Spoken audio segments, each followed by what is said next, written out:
Assalamualaikum warahmatullahi wabarakatuh.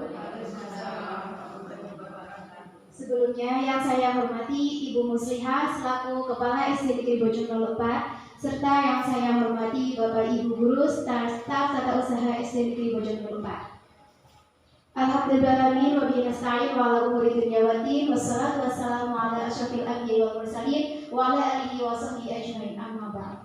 Pertama-tama marilah kita panjatkan puja dan puji syukur kehadirat Allah Subhanahu wa taala sehingga pada hari ini kita dapat berkumpul di dalam acara diseminasi Ibu Hani. Kedua, salawat serta salam semoga selalu tercurahkan kepada baginda kita Nabi Muhammad SAW. Semoga pada yaumil akhir nanti kita mendapatkan syafaatnya. Saya di sini sebagai pembawa acara akan membawakan acara pada acara diseminasi pada hari ini. Pertama, pembukaan, yang kedua sambutan dari Ibu Kepala SD Negeri Bojonegoro 4, dan yang ketiga presentasi dari Ibu Siti Umihani. Sebelumnya, mari kita buka acara pada hari ini dengan bacaan basmalah. Bismillahirrahmanirrahim. Acara yang kedua yaitu sambutan dari Ibu Kepala SD Negeri Bojonegoro 4. Kepada Ibu Muslihah saya persilahkan.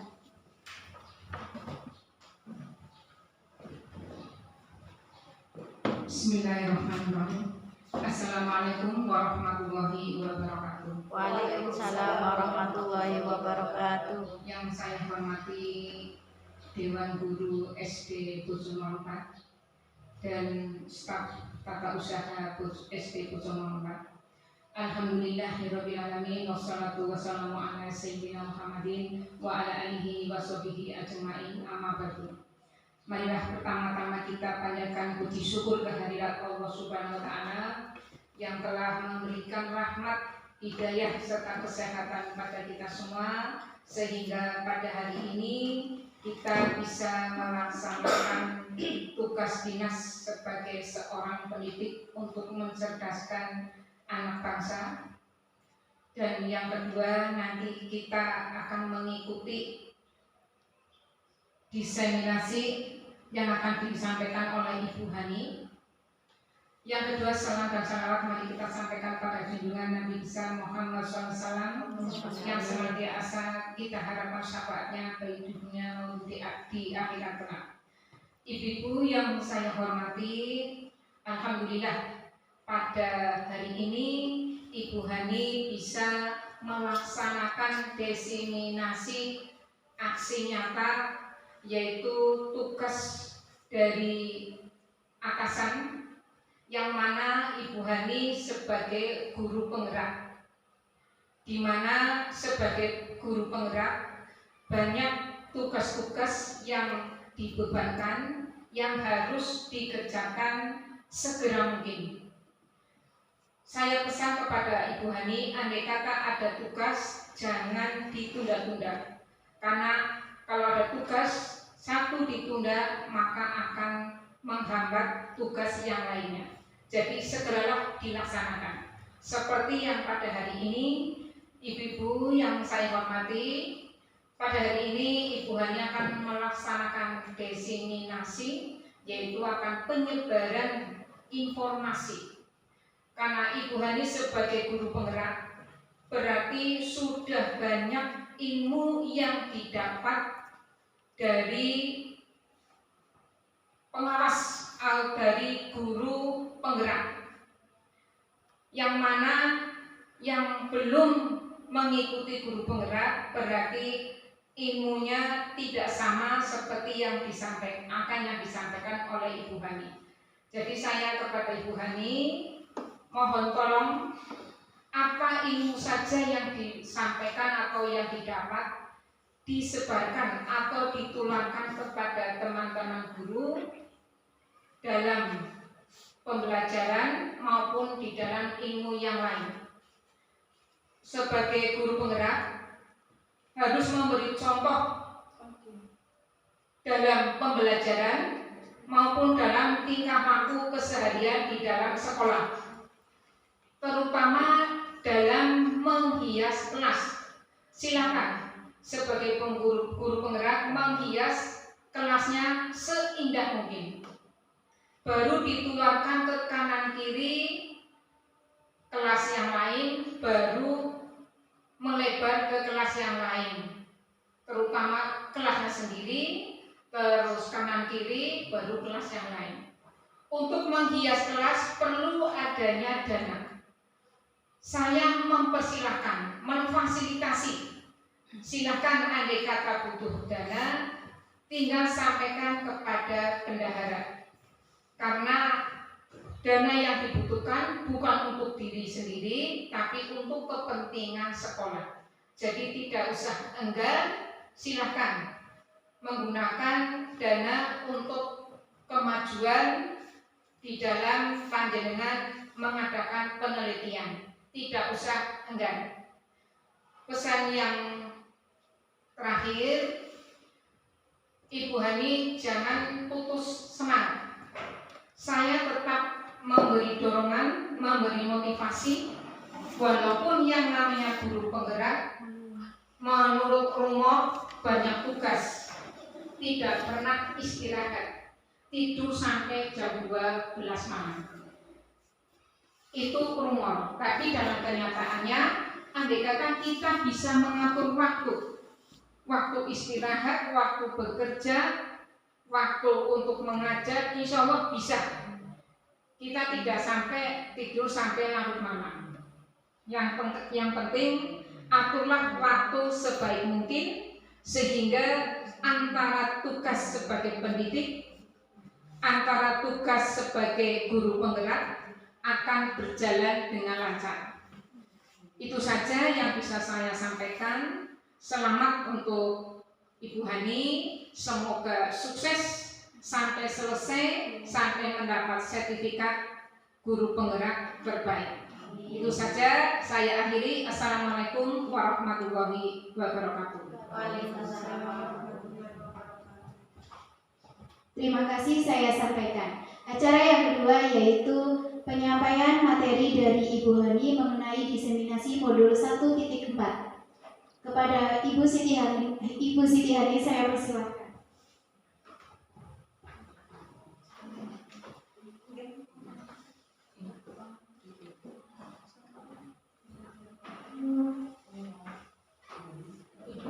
Assalamualaikum warahmatullahi wabarakatuh. Yang saya hormati Ibu Kepala SD Negeri Bojonegoro 4, beserta staf Dewan Guru, serta staf tata usaha SD Negeri Bojonegoro 4. Alhamdulillah wa syukurillah, kami panjatkan kepada Allah Subhanahu wa Ta'ala karena pada siang hari ini saya diberi kesempatan untuk bisa melakukan diseminasi aksi nyata modul 1.4 pendidikan guru penggerak angkatan 9. Sholawat serta salam tak lupa tercurah kepada junjungan kita Nabi besar Nabi Muhammad SAW yang telah melimpahkan rahmat serta inayah kepada kita sekalian, sehingga kita bisa hidup di zaman yang seperti ini, setelah benderang seperti ini. Terima kasih juga kepada teman-teman guru semua yang sudah menyempatkan waktunya dan sudah bersedia untuk menjadi audien dalam penyebaran pemahaman dan pengalaman budaya positif yang telah saya ikuti pada pendidikan guru penggerak.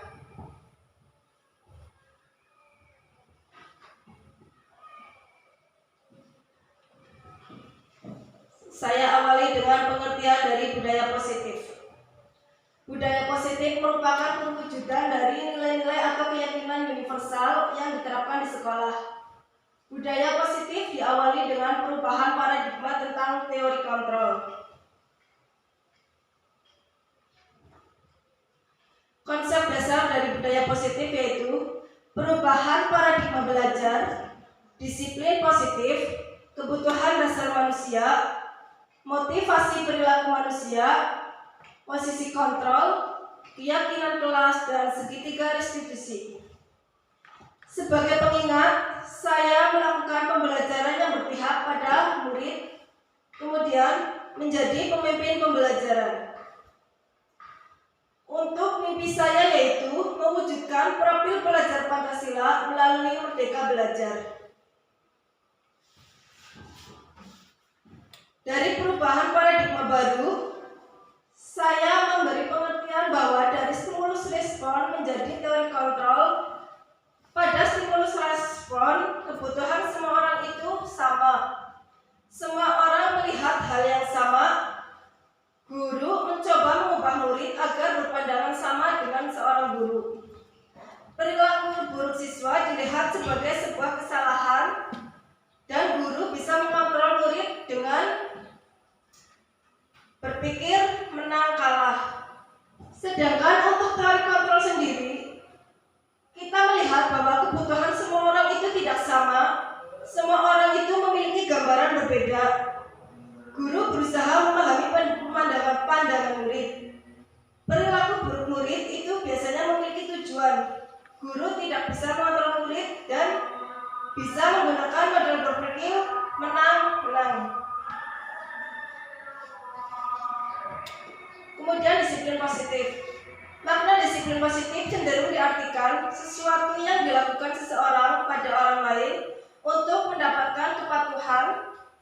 Kecenderungan tersebut haruslah diubah. Sebagai pendidik, kita harus menciptakan anak-anak yang memiliki disiplin diri, yaitu disiplin yang hadir dalam diri anak itu sendiri, sehingga mereka dapat berperilaku dengan mengacu dengan nilai-nilai kebajikan, bukan dengan apa yang kita hargai atau pencapaian suatu tujuan, ataupun menghindar dari rasa tidak nyaman. Kemudian yang ketiga yaitu kebutuhan dasar manusia. Kebutuhan dasar manusia itu yaitu suatu perilaku yang dilakukan seseorang pada dasarnya itu memiliki tujuan tertentu. Murid memiliki kebutuhan dasar ketika melakukan suatu perbuatan. Kebutuhan dasar manusia itu diantaranya itu kebutuhan untuk bertahan hidup, kebutuhan cinta dan kasih sayang. Kebutuhan cinta dan kasih sayang itu diantaranya itu murid ingin diterima dan dihargai. Kebutuhan penguasaan yaitu kebutuhan pengakuan atas kemampuan dari murid tersebut. Kemudian kebutuhan kebebasan yaitu kebutuhan akan suatu pilihan. Kemudian kebutuhan kesenangan yaitu kebutuhan untuk merasa senang. Motivasi perilaku manusia menurut Dian Gosling yaitu untuk menghindari ketidaknyamanan atau hukuman. Seperti murid bertanya, apa yang akan terjadi apabila saya tidak melakukannya? Hal tersebut merupakan motivasi eksternal yang lahir dari luar diri murid itu sendiri. Kemudian untuk mendapatkan imbalan atau penghargaan dari orang lain. Seperti contohnya, murid bertanya, apa yang akan saya dapatkan apabila saya melakukan sesuatu? Hal tersebut merupakan motivasi eksternal juga. Kemudian, untuk menjadi orang yang mereka inginkan dan menghargai diri sendiri dengan nilai yang mereka percaya. Seperti murid akan bertanya, akan menjadi orang yang seperti apa jika saya melakukannya ya? Hal tersebut merupakan motivasi internal dari dalam diri murid itu sendiri.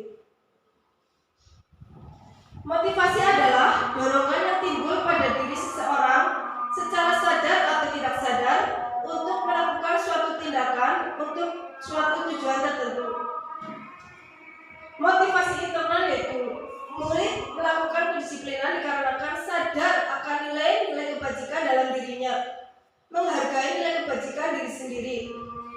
Kemudian motivasi eksternal yaitu murid melakukan kedisiplinan dikarenakan takut atau menghindar dari suatu hukuman atau pengharapan akan bentuk suatu penghargaan. Konsep disiplin dengan pendekatan restitusi. Konsep disiplin dengan pendekatan restitusi yaitu sebuah cara menanamkan disiplin pada murid. Sekarang apa itu restitusi? Restitusi yaitu suatu proses menciptakan kondisi bagi murid untuk memperbaiki kesalahan mereka, sehingga mereka bisa kembali pada kelompok mereka dengan karakter yang lebih kuat. Gosling 2004. Inilah segitiga restitusi. Segitiga restitusi itu diantaranya validasi tindakan yang salah, menstabilkan identitas, dan menanyakan keyakinan. Validasi tindakan yang salah, contohnya seperti kita menegur seorang siswa yang bersalah dengan kata-kata, kamu tentunya punya alasan mengapa melakukan itu. Kemudian, adakah cara yang lebih efektif untuk mendapatkan apa yang kamu butuhkan? Kemudian, untuk menstabilkan identitas, kita akan memberikan kestabilan identitas kepada murid ketika dia melakukan suatu kesalahan. Kita menegur dengan cara kita sendiri, tetapi dengan segitiga restitusi kita akan menanyakan sesuatu seperti setiap orang pasti pernah melakukan kesalahan dan kamu bukan satu-satunya yang pernah melakukan ini. Kemudian untuk menanyakan suatu keyakinan kelas apa yang telah kita sepakati, contohnya seperti itu. Untuk menanyakan keyakinan, kamu ingin menjadi orang yang seperti apa? Ciri-ciri restitusi. Ciri-ciri restitusi yaitu 1. Menguatkan dan fokus pada solusi. Fokus pada karakter, bukan suatu tindakan. Bukan menebus kesalahan, tetapi belajar dari sebuah kesalahan. Mencari kebutuhan dasar yang mendasari tindakan. Melakukan tawaran, bukan melakukan paksaan. Memperbaiki hubungan, bukan merenggangkan hubungan. Menuntun untuk melihat ke dalam diri.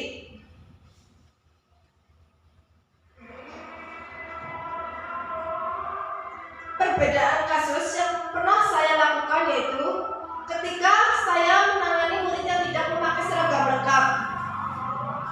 Di sini saya menggunakan 1, ada yang menggunakan hukuman, 2, ada yang menggunakan konsekuensi, kemudian ada yang menggunakan restitusi. Ketika kita menggunakan hukuman, kita akan langsung marah-marah kepada murid, kemudian menyuruh murid berdiri di depan kelas, menyuruh murid menulis kata janji 100 kali. Itu merupakan suatu hukuman yang kiranya kurang tepat untuk menangani kasus ini. Kemudian untuk konsekuensi, memberikan konsekuensi berada di dalam kelas selama istirahat, tegas untuk menghormati peraturan. Kemudian kita menangani dengan menggunakan restitusi, menanyai keyakinan kelas yang disepakati. Murid akan menjawab jujur pertanyaan dari guru. Ini dia 5 posisi kontrol guru. 1, sebagai penghukum. Sebagai penghukum tentunya akan menimbulkan dampak positif kepada murid. Karena akan walaupun tidak psikis ataupun psikologinya, dia juga akan terganggu walaupun hanya berdiri di depan kelas sebentar. Itu termasuk suatu hukuman dan itu tidak baik untuk dilakukan kepada muridnya. Kemudian membuat rasa bersalah. Ada juga posisi kontrol sebagai teman, posisi kontrol sebagai pemantau, kemudian ada posisi kontrol menjadi manajer. Selama ini kebanyakan mungkin yang kita lakukan itu sebagai penghukum dan membuat rasa bersalah. Kita belum melakukannya sebagai kita harus bisa merubah posisi kontrol guru itu supaya kita itu bisa menjadi seorang manajer dalam menangani masalah kepada murid. Contoh penerapan posisi kontrol. Ketika kasus anak terlambat masuk ke kelas, ketika kita akan menjadi penghukum, kita akan menyuruh anak untuk berdiri di depan kelas. Kemudian ketika kita akan membuat rasa bersalah kepada siswa, kita tentu akan bilang seperti, kamu lagi, ibu kecewa sama kamu. Dan itu walaupun itu memang ia membuat rasa bersalah kepada anak, tetapi itu tidak efektif untuk diterapkan kepada kasus anak didik kita. Kemudian sebagai teman, ya kamu lagi yang terlambat, kenapa sih? Ayo sini masuk. Kemudian sebagai pemantau, kamu sudah melanggar peraturan sekolah, kamu tahu konsekuensinya kan?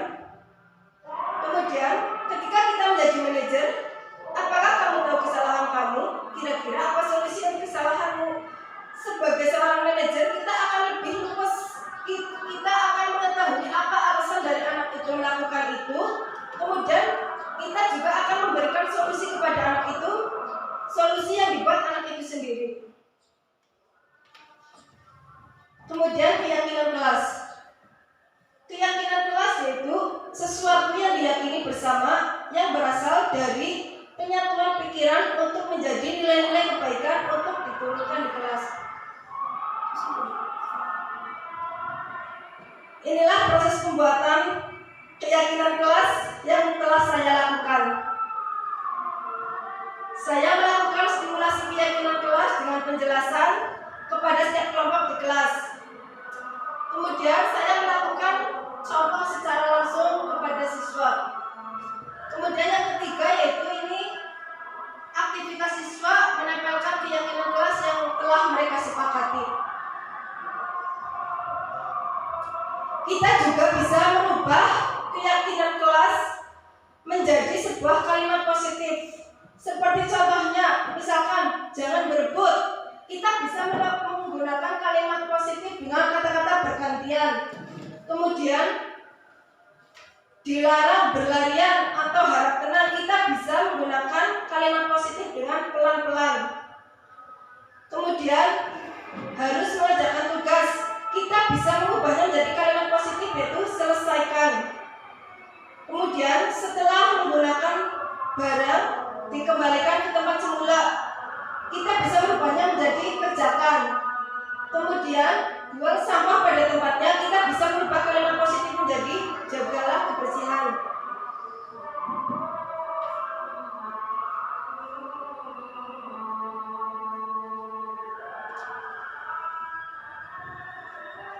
Bagaimana cara pembentukan keyakinan kelas?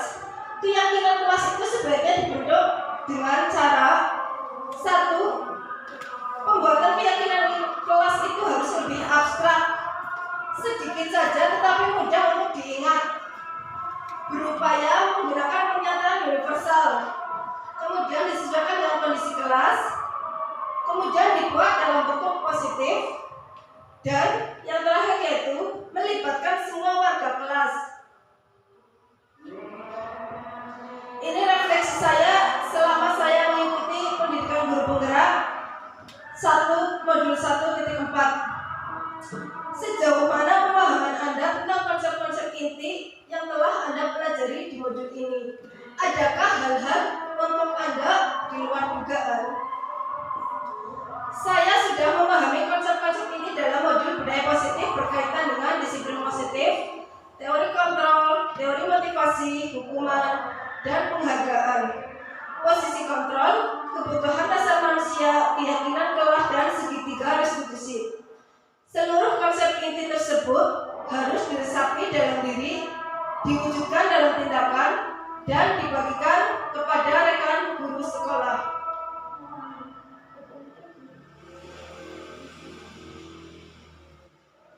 Sejauh mana pemahaman Anda tentang konsep-konsep inti yang telah Anda pelajari di modul ini, yaitu disiplin positif, teori kontrol, teori motivasi, hukuman dan penghargaan, posisi kontrol guru, kebutuhan dasar manusia, keyakinan kelas, dan segitiga restitusi.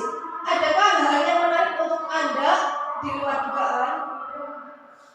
Hal yang menarik bagi saya yaitu dan di luar dugaan yaitu ketika saya mempelajari tentang teori motivasi perilaku manusia yang berupa tentang penghargaan. Ternyata suatu penghargaan itu tidak baik untuk apabila penghargaan itu berlebihan, berdampak kurang baik bagi anak usia dini. Di antaranya dapat mengurangi ketepatan, menurunkan kualitas, juga mematikan kreativitas dan bersifat sebagai penghukum. Perubahan apa yang terjadi pada cara berpikir saya dalam menciptakan budaya positif di kelas maupun sekolah setelah mempelajari modul ini? Perubahan yang terjadi adalah saya menyadari bahwa posisi kontrol yang biasa saya lakukan sebagai penghukum dan pemantau, seharusnya saya itu menangani masalah dengan sebagai manajer dengan menggunakan segitiga restitusi. Pengalaman seperti apakah yang pernah Anda alami terkait penerapan konsep-konsep ini dalam modul budaya positif baik di lingkungan kelas maupun sekolah. Saya menangani siswa yang sering terlambat masuk sekolah. Saya menggunakan langkah-langkah dalam segitiga restitusi, yaitu menstabilkan identitas, validasi tindakan yang salah, dan menanyakan keyakinan dalam menyelesaikan masalah. Bagaimanakah perasaan Anda ketika mengalami hal-hal tersebut? Perasaan saya ketika mengalami hal tersebut, saya sangat termotivasi untuk terus memperbaiki diri sesuai dengan nilai-nilai budaya positif yang ada di sekolah. Menurut Anda, terkait pengalaman dalam penerapan konsep-konsep tersebut, hal apa sajakah yang sudah baik? Adakah yang perlu diperbaiki? Hal yang sudah baik menurut saya adalah sudah mulai munculnya motivasi internal pada murid untuk melaksanakan budaya positif sesuai dengan nilai-nilai kebajikan yang mereka yakini. Kemudian yang perlu saya perbaiki yaitu ketika posisi kontrol seorang guru yang selama ini cenderung sebagai penghukum, kita bisa merubahnya menjadi posisi yang lebih baik, yaitu sebagai manajer. Sebelum mempelajari modul ini, ketika berinteraksi dengan murid berdasarkan 5 posisi kontrol, posisi manakah yang paling sering Anda pakai dan bagaimana perasaan Anda saat itu? Setelah mempelajari modul ini, posisi apa yang Anda pakai dan bagaimana perasaan Anda sekarang? Apa perbedaannya? Sebelum mempelajari modul ini, posisi kontrol saya sebagai penghukum dan pemantau. Perasaan saya saat itu adalah saya selalu diliputi perasaan bersalah karena harus memberikan hukuman konsekuensi jika anak berbuat salah. Setelah mempelajari modul ini, saya mulai menerapkan posisi sebagai manajer dalam penyelesaian masalah. Perasaan saya menjadi sangat tenang dan saya mulai menyadari pentingnya komunikasi yang efektif untuk menumbuhkan rasa tanggung jawab pada diri murid tersebut. Sebelum mempelajari modul ini, apakah Anda menerapkan segitiga restitusi ketika menghadapi permasalahan murid Anda? Jika iya, tahap mana yang Anda praktekkan dan bagaimana Anda mempraktekannya? Terus terang saja, saya belum pernah menangani masalah dengan siswa menggunakan segitiga restitusi karena saya belum tahu dan saya baru mempelajarinya setelah saya mengikuti pendidikan guru penggerak.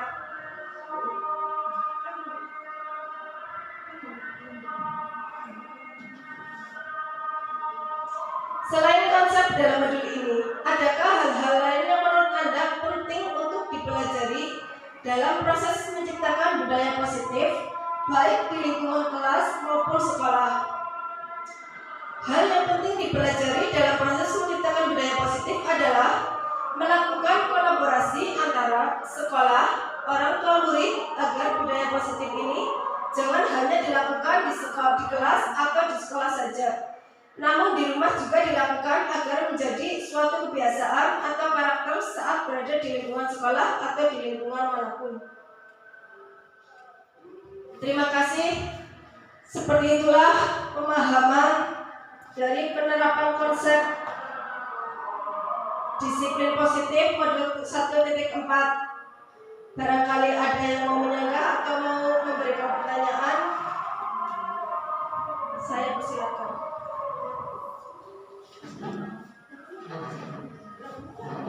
Terima kasih saya sampaikan kepada Ibu Siti Umiani telah menyampaikan materi tentang diseminasi aksi nyata modul 1.4 tadi.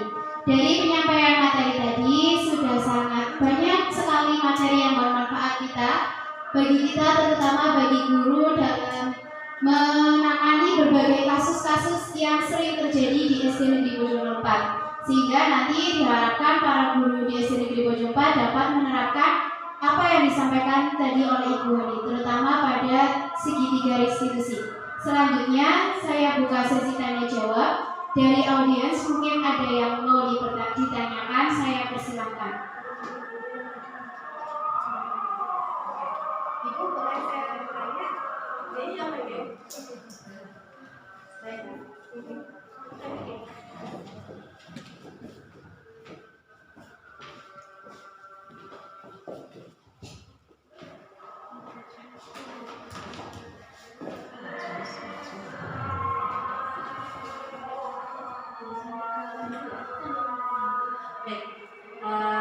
Saya Juwita Hamsari, guru kelas 4. Saya mau menanyakan tentang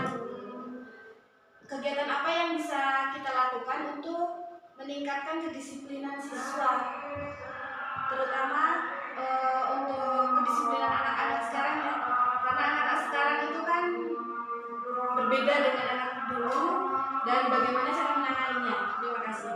Cukup itu saja.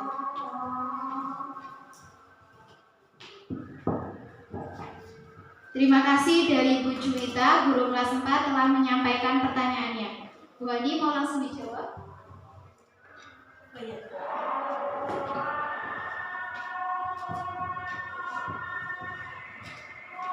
Kayaknya pada loya ya.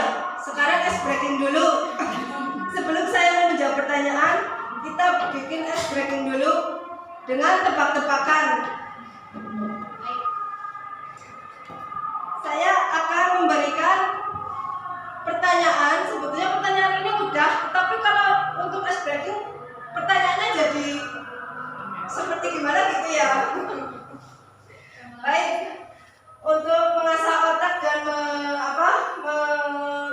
meningkatkan semangat kita lagi supaya diskusi ini bisa tambah berjalan dengan lancar dan tambah semangat, saya akan memberikan suatu tantangan.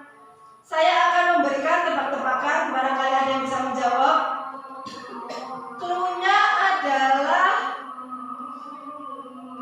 Cluenya adalah perhatikan pertanyaannya. Perhatikan pertanyaannya ya. Kemudian sekarang tolong lihat saya di depan. Ya, sekarang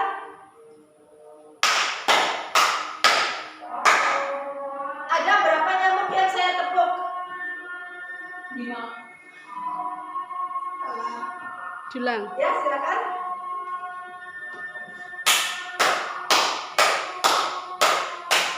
Ada berapa nyamuk yang saya tepuk? 7. Alah, ada berapa? 7. Cluenya adalah perhatikan pertanyaannya. Cluenya perhatikan pertanyaannya. Ada berapa nyamuk yang saya tepuk? Benar. Ada berapa nyamuk? Banyak sekali. Berapa? Ada berapa nyamuk? Banyak sekali. Banyak. Siapa tadi yang jawab 3? Betul, ada 3. Sudah nyambung?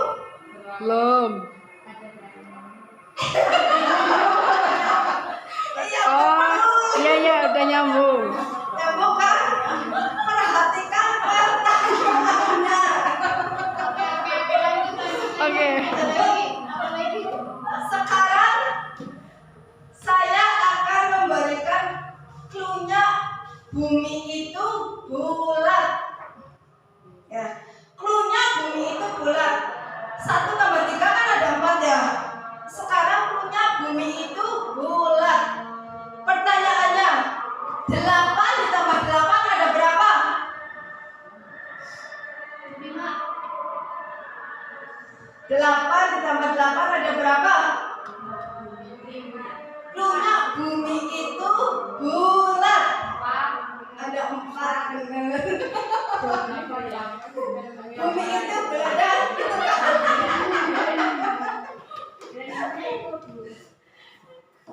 Nah, sekarang saya mulai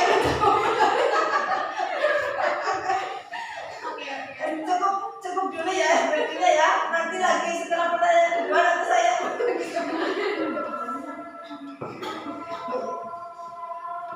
Pertanyaannya tadi kegiatan apa?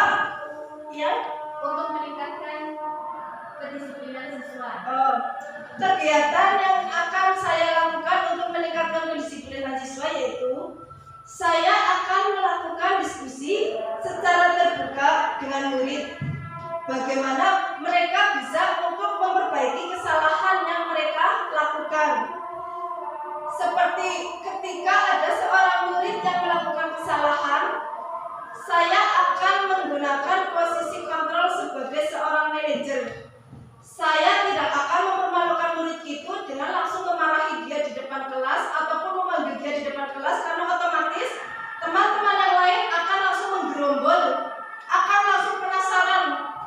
Bahasa sekarang itu kepo. Mereka akan kepo, apa sih kayak gitu ya. Jadi saya akan berdiskusi dengan siswa secara terbuka. Saya akan memanggil siswa itu ke kantor, atau saya akan menanyainya ketika waktu istirahat, ketika murid-murid lain pada bermain. Saya akan memanggil anak tersebut. Kemudian saya akan menanyakan kepada murid itu, apa sih alasan kamu melakukan itu? Kayak gitu. Kemudian setelah murid itu menjawab, kemudian saya akan memberikan pengertian tentang keyakinan kelas yang telah kita sepakati bersama, supaya murid itu merasa punya motivasi dalam diri dia sendiri bahwa saya harus lebih baik karena saya sudah melakukan keyakinan kelas itu sendiri. Kiranya seperti itu. Bagaimana? Apakah sudah cukup atau perlu kurang setuju? Sudah cukup, Ibu. Terima kasih. Oke, terima kasih sama-sama.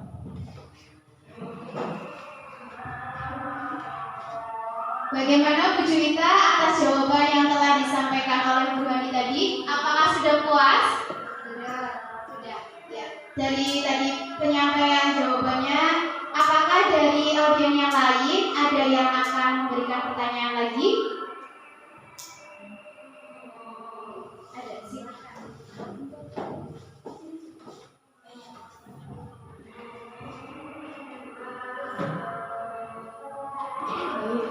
Perkenalkan, nama saya Nur Fajriya Aulia.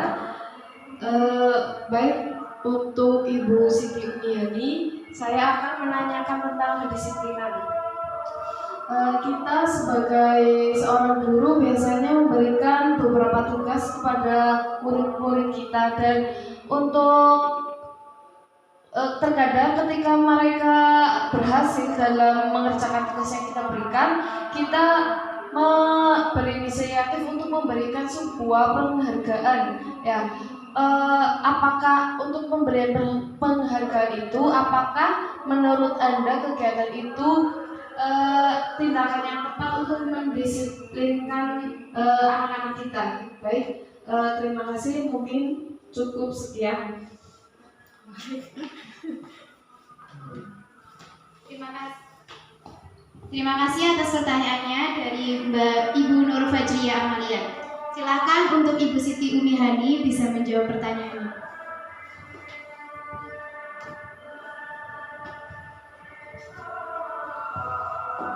Bagaimana? Apa mau langsung dijawab? Atau mau tebak-tebakan lagi?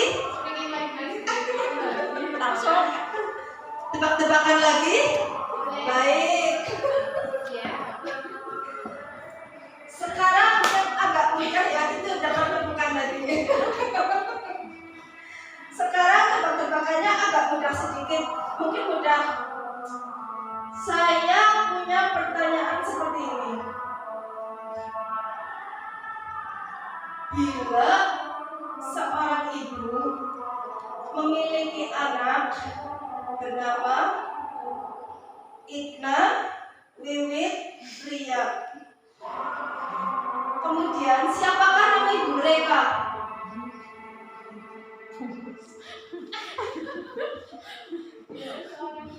Bila seorang ibu memiliki anak bernama Ria, Wiwit, Itna, siapakah nama ibu mereka? Ayo, silakan. Barangkali ada yang bisa menjawab.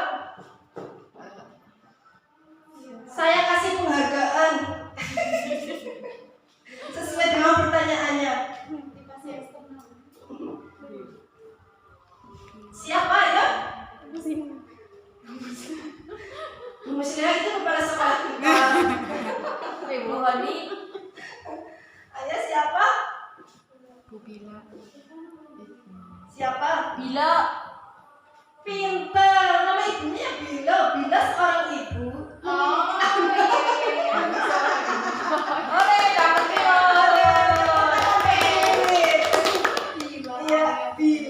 Bila seorang ibu memiliki anak, kan? Berarti kan nama ibunya Bila kan? Lagi? Oh iya, siap. Apa lagi?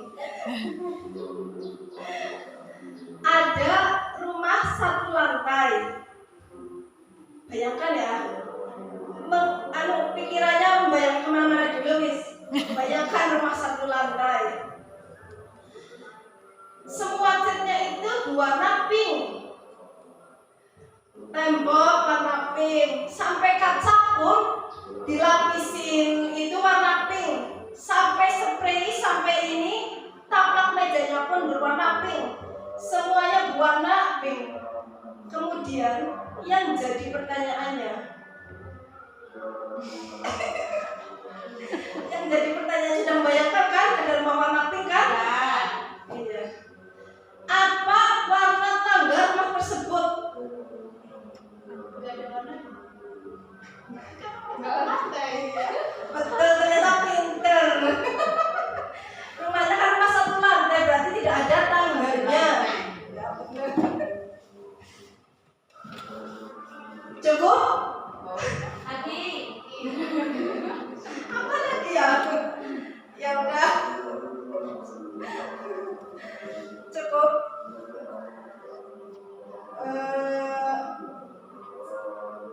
Sudahlah, kayaknya sudah bingung harus speaking lagi. Sekarang saya akan menjawab pertanyaan dari Bu Ria.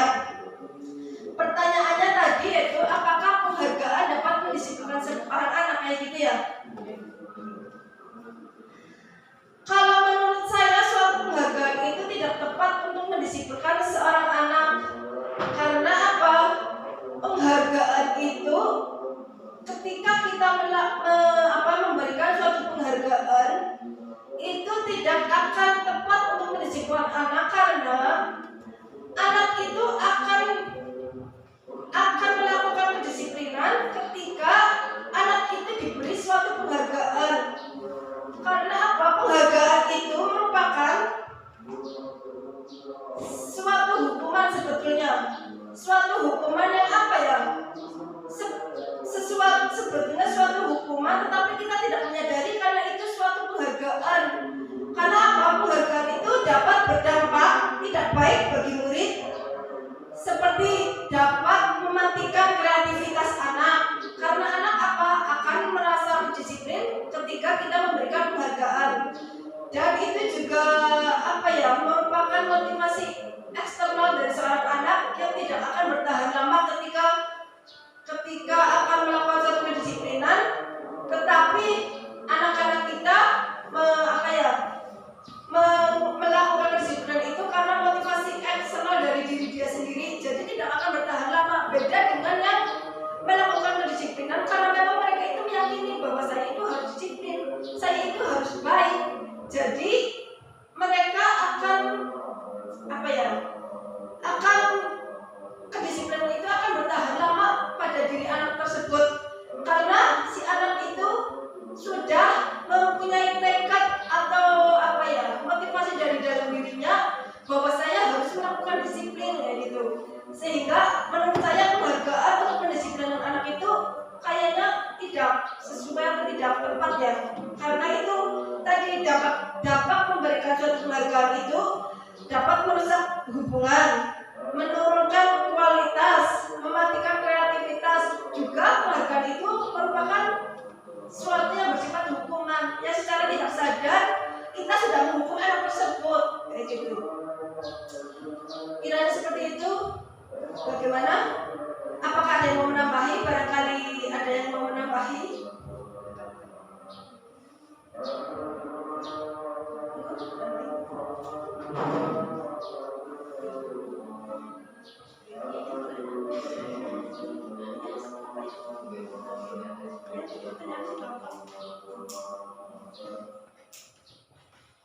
Terima kasih Bu Hadi sudah menjawab pertanyaannya dari Bu Fajria. Kemudian apakah ada yang akan bertanya lagi dari Bapak Ibu guru yang lain?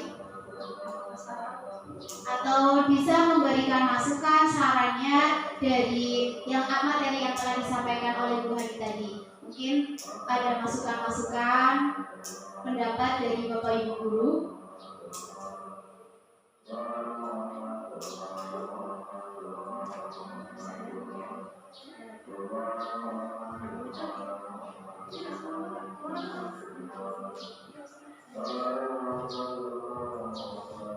Baik, kalau pertanyaan tidak ada, saya hanya akan memberikan gambaran tentang guru penggerak. Barangkali ada yang berminat, seperti Bu Juwita mungkin berminat untuk ikut CGP sama Bu Ani, barangkali yang sudah memenuhi syarat ya.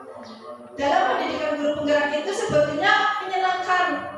Kita dulu ketika mendengar guru penggerak, tugas-tugasnya orang bisa novel seperti itu ya. Sebetulnya ketika kita menjalani pendidikan guru penggerak, kita itu malah semakin termotivasi menjadi semangat itu. Jadi kita juga bisa merubah diri kita sendiri sebelum kita merubah lingkungan kita. Misalkan kayak seperti tugas-tugas, mungkin tugas-tugas memang banyak, tetapi kita juga bisa mengatur waktunya untuk menyelesaikan tugas itu. Seperti ketika kita melakukan tugas ini, kita selesaikan dulu sebelum ada due date, dan kita juga akan berkolaborasi dengan guru-guru hebat dari manapun, tidak dari lingkungan kita sendiri. Kita juga bisa mengenal teman-teman kita yang misalkan dari mana ya? Ya dari luar daerah kita lah. Jadi kita punya banyak teman. Keuntungan pendidikan guru penggerak itu banyak. Kita jadi tahu tentang seperti tadi segitiga restitusi, teori kontrol. Kemudian kita juga bisa memiliki banyak teman, bisa berkolaborasi dengan teman-teman yang lain. Ada yang jadi kepala sekolah, ada juga yang dari kepala sekolah SMP, SD, SMK, bahkan SMK pun ada yang jadi teman kita. Jadi kita di JGP itu tidak semata-mata kamu guru SD, saya guru SMK. Jadi kita itu tingkatannya sama di JGP itu. Mau kepala sekolah, mau guru, mau SD, mau SMP, SMA itu sama. Jadi kita itu melakukan kegiatan pendidikan guru penggerak itu dengan rasa bahagia, sehingga kita bisa memotivasi diri kita sendiri sebelum kita memotivasi orang lain. Sehingga barangkali yang seperti Bu Juwita, Bu Anik yang sudah memenuhi syarat, Bu Mulyasih barangkali juga mau mendaftar guru penggerak juga. Enggak Bu, sebetulnya kalau Ibu mau juga bisa Bu. Barangkali lolos kan alhamdulillah ya, nanti naik ke tingkat 4B, langsung 4B Bu. Jadi ya seperti itu, saya memberikan semangat kepada teman-teman yang lain untuk ya mencoba untuk bisa mendaftar, karena guru penggerak itu menyenangkan. Ya, terima kasih.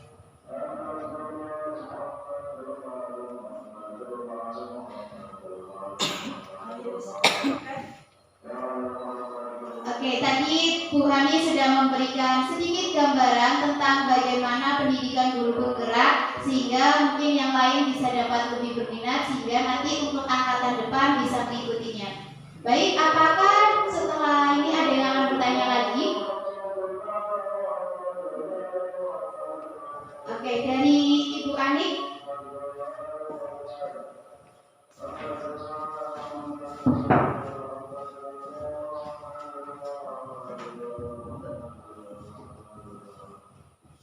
Ya, Assalamualaikum warahmatullahi wabarakatuh. Waalaikumsalam warahmatullahi wabarakatuh. Ya, saya Bu Ani dari kelas 5. Yang saya mau tanyakan hampir sama dengan pertanyaan Bu Juwita, tidak hanya melenceng sedikit perbedaannya. Yang pertama, cuma satu ya. Oh, yang pertama. Ya, kalau Bu Juwita tadi kan pertanyaannya kegiatan apa yang harus dilakukan oleh seorang guru agar murid memiliki disiplin diri ya. Nah, pertanyaan ini bagaimana cara mendisiplinkan siswa yang luar biasa. Contohnya kita ada satu murid di sini ya yang luar biasa, hiperaktif sekali, berbeda dengan anak-anak yang lainnya. Ya, butuh penanganan yang khusus. Ya, karena tidak semua guru mungkin bisa. Jadi sebenarnya bisa, cuman kita harus benar-benar lebih dekat dengan anak tersebut. Nah, yang saya tanyakan itu tadi, bagaimana mendisiplinkan siswa yang hiperaktif seperti mungkin anak-anak autis, anak-anak yang luar biasa seperti itu, seperti ada di kelas 2 ya, ada 1 siswa kita yang seperti itu. Mungkin itu pertanyaannya. Terima kasih.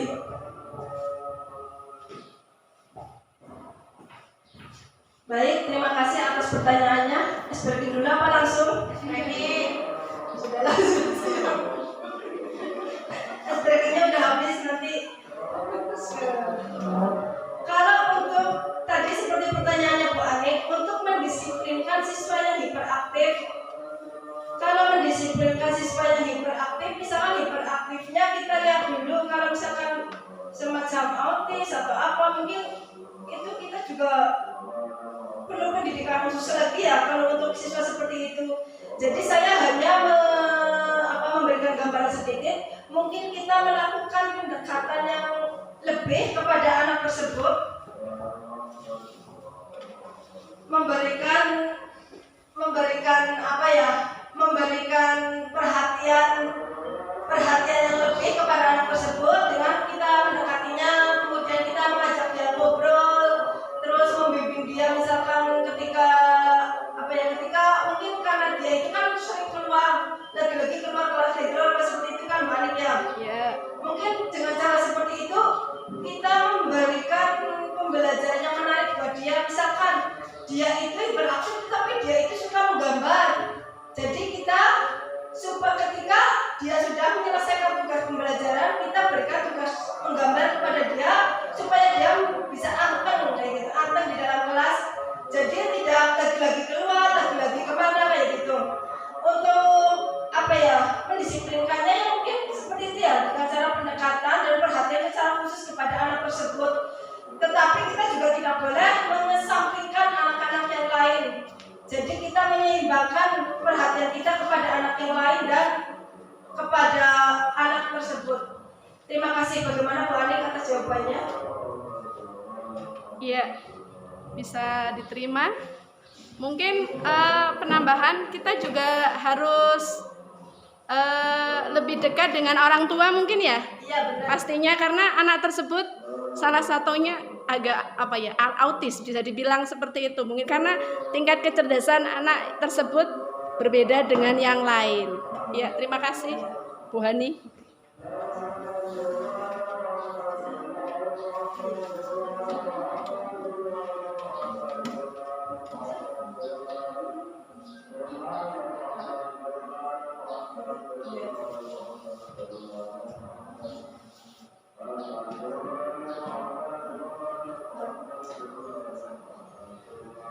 Baik, dari tadi awal sampai akhir kita sudah mendapatkan 3 pertanyaan dari Bu Ani, Bu Fajria, dan Bu Juwita. Pertanyaan-pertanyaan tadi pun sudah dijawab dengan baik oleh Ibu Siti Nihani. Semoga dari apa yang disampaikan Bu Ani, jawaban-jawaban dari pertanyaan-pertanyaan ibu-ibu semuanya dapat menjawab apa yang dibutuhkan. Dari pertanyaan-pertanyaan tadi semoga dapat memberikan jawaban untuk bisa diterapkan di pendidikan di kelasnya nanti.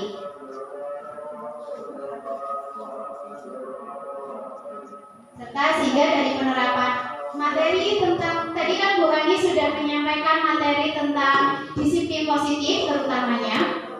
Dari disiplin positif itu diharapkan kita sebagai guru di sekolah itu bisa menerapkan sebagai yang namanya posisi manajer, tidak sebagai penghukum, apalagi tadi ada sebagai teman atau apa, sehingga kita dapat mengetahui kebutuhan murid apa yang mereka butuhkan. Tidak langsung menghakimi bahwa dia bersalah, tetapi kita perlu bertanya apa alasan mereka membuat kesalahan tersebut. Karena pasti anak-anak tersebut juga salah karena ada alasannya. Seperti tadi dicontohkan Bu Hani, ada yang tentang contohnya pada kasus masuk terlambat ya. Itu kan pasti anak punya alasan. Jika kita langsung menghukumnya, kita tidak tahu sebenarnya dia itu terlambatnya karena apa. Apakah dia membantu orang tuanya? Kalau ternyata dia membantu orang tuanya, kan otomatis kita pasti yang bersalah karena telah menghukumnya tanpa mengetahui alasan dia. Dari situ kita harus bisa menerapkan tadi yang disampaikan Bu Hani tentang segitiga restitusi. Yang pertama yaitu tentang menstabilkan identitas. Kemudian ada yang keduanya yaitu untuk mencari keyakinan kelasnya ya. Dan yang ketiga ada yang pertama kan validasi tindakan yang salah, kemudian menstabilkan identitas dan menanyakan keyakinannya. Semoga materi yang disampaikan Bu Hani tadi dapat diterapkan oleh Bapak Ibu sekalian di SD Negeri Bojonegoro ini, sehingga dapat memberikan kemajuan bagi SD kita, sehingga kita sebagai guru tidak selalu menjadi penghukum. Karena kebanyakan guru itu memang sebelumnya itu seringnya itu menjadi penghukum, langsung menghukum murid tanpa mengetahui alasannya. Semoga kita bisa dapat menerapkan ilmu yang diberikan Bu Hani hari ini dari acara diseminasi modul 1.4 ini, sehingga kita dapat membawa SD Negeri Bojonegoro 4 ini dengan lebih baik lagi.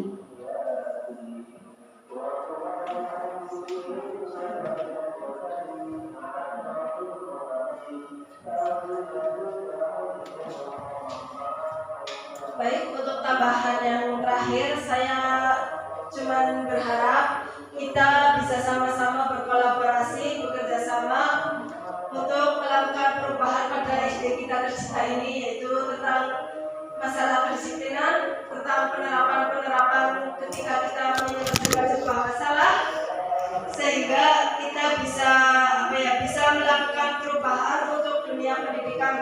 Dan kita juga sebisa mungkin kita untuk mencapai peserta didik yang berprofil pelajar Pancasila. Kita sekarang sudah mengikuti kurikulum Merdeka, jadi kita harus menyesuaikan dengan kurikulum yang sudah ada, sehingga pendidikan itu harus berpusat pada murid. Semoga kita bisa bekerja sama dalam segala hal, berkolaborasi untuk melakukan perubahan untuk pendidikan kita yang baik ini, agar menjadi lebih baik dalam prestasi, dalam segala hal yang akan meningkatkan prestasi SD Negeri Bojonegoro 4. Terima kasih dari saya. Wassalamualaikum warahmatullahi wabarakatuh. Waalaikumsalam warahmatullahi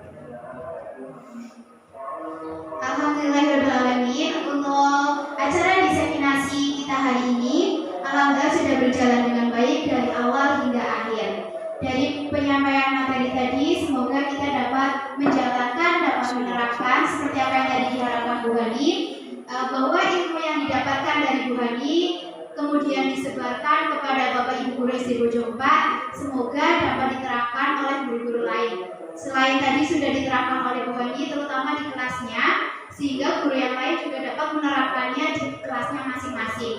Sehingga di Bojong 4 itu bisa menjadi gurunya itu bisa menjadi posisi sebagai manajer, tidak sebagai penghukum maupun tadi ada teman atau pemantau. Kita semuanya di guru-guru SD 4 diharapkan bisa menerapkan disiplin positif, sehingga anak-anak itu memiliki motivasi secara internal, bukan secara eksternal, atau tadi seperti karena hukuman ataupun karena hadiah. Karena anak cenderung dapat disiplin kalau dapat hadiah atau takut kalau dihukum. Tapi semoga SD 4 nanti ke depannya dari materi ini bisa menerapkan bahwa anak-anak itu disiplin karena motivasi dari dirinya sendiri, bukan karena motivasi eksternal. Sehingga nantinya itu anak-anak akan lebih sadar, menyadari dirinya bahwa motivasinya itu saya harus menjadi baik karena diri saya sendiri, bukan karena motivasi eksternal atau takut dihukum gurunya atau biar dapat hadiah dari gurunya. Nah, jadi hal itu akan terbawa sampai mereka nantinya menjadi orang yang dewasa. Mereka tahu bahwa saya itu menjadi harus disiplin. Terima kasih atas materi yang disampaikan Bu Hani pada hari ini. Semoga semuanya dapat menerapkan. Kemudian saya sebagai pembawa acara terutama mengucapkan terima kasih kepada audien yang telah menghadiri diseminasi pada hari ini, serta saya memohon maaf apabila banyak kata-kata yang salah atau tidak berkenan di hati Bapak Ibu SD Negeri Bojonegoro 4. Kemudian mari acara yang terakhir yaitu penutup. Penutup pada hari ini, mari kita tutup acara hari ini dengan bacaan hamdalah.